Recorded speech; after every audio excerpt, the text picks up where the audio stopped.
சீர்காழியில் தந்தை தாயின் நினைவு நாளை கருதி குருதி கொடை நாளாக அனுசரித்த மகன் குவியும் பாராட்டுக்கள். மயிலாடுதுறை மாவட்டம் சீர்காழி அடுத்த திருமுல்லை வாசல் கிராமத்தில் வசித்து வருபவர் செய்யது தாகா உதுமான்.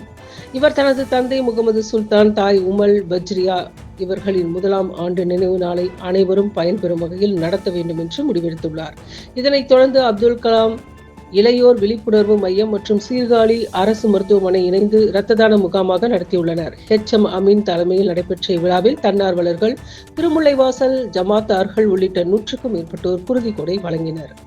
இதில் 82வது முறையாக இரத்த தானம் செய்யும் அப்துல் கலாம் இளையோர் விழிப்புணர்வு மையம் நிறுவன தலைவரும் தேசிய முற்போக்கு திராவிடர் கழகத்தில் கொள்ளிடம் மேற்கு ஒன்றிய கழக செயலாளருமான முகமது நௌஃபர் அவர்களுக்கு நினைவு பரிசு வழங்கி சிறப்பிக்கப்பட்டது. இதில் சீர்காழி அரசு மருத்துவமனை தலைமை மருத்துவர் அருண் ராஜ்குமார், செவிலியர்கள் மற்றும் ஊழியர்கள் பங்கேற்றனர். மேலும் டாக்டர் மனோகரன், ஆரிஃப் நைனா, ஆதம் மாலிக் உள்ளிட்ட திருமுல்லைவாசல் கிராமவாசிகள், ஜமாத்தாரர்கள் கலந்து கொண்டனர். குருதி கொடை வழங்கிய அனைவருக்கும் சால்வை அணிவித்து தேசிய தலைவர்களின் வாழ்க்கை வரலாறு புத்தகம் மற்றும் மரக்கன்றுகளும் வழங்கப்பட்டன.